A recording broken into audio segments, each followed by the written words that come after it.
I'm doing cookie mallows from my new book, Bake Me a Story. These cookies are easy, they're delicious, and they're perfect for the kids to get involved. So in my bowl here, I've got some really soft unsalted butter.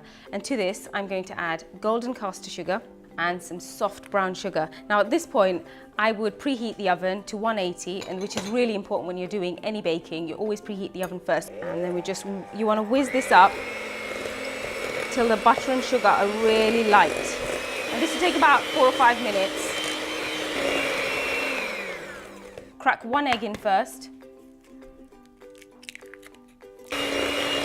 And then just do the second one.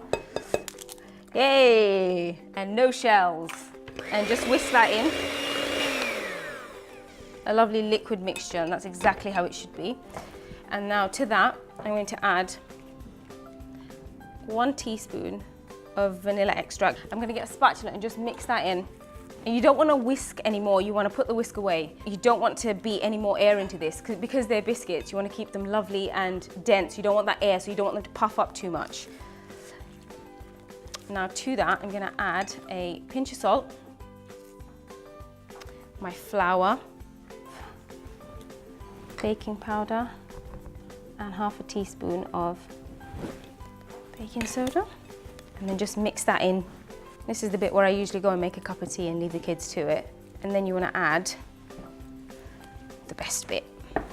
Got some dark chocolate chips. If you don't like dark chocolate, you can use milk chocolate, you can use white chocolate. And we've got some roasted chopped hazelnuts. Now you give that all a really good mix.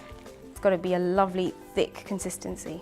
You can get 14 out of this, so you want to line a few baking trays. I've got one lined already. You want to be really generous. These have to be so big and so generous that you should feel ashamed to come back for a second cookie.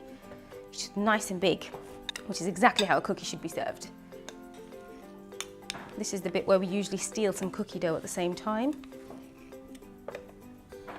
And you get those straight in the oven and bake them for 10 minutes at 180.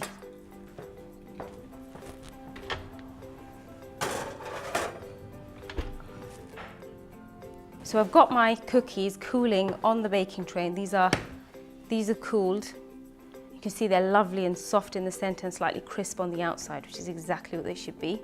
I've melted my marshmallows on a bain-marie. If you don't have a microwave, that's how I would do it. It's much easier if you just blitz it in the microwave, but there are so many ways of melting marshmallows.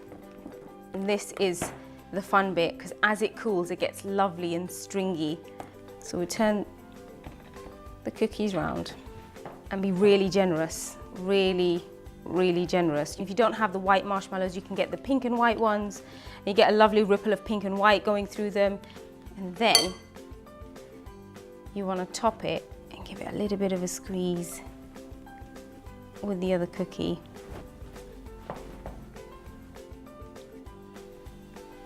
What's better than a normal cookie? An enormous cookie mallow.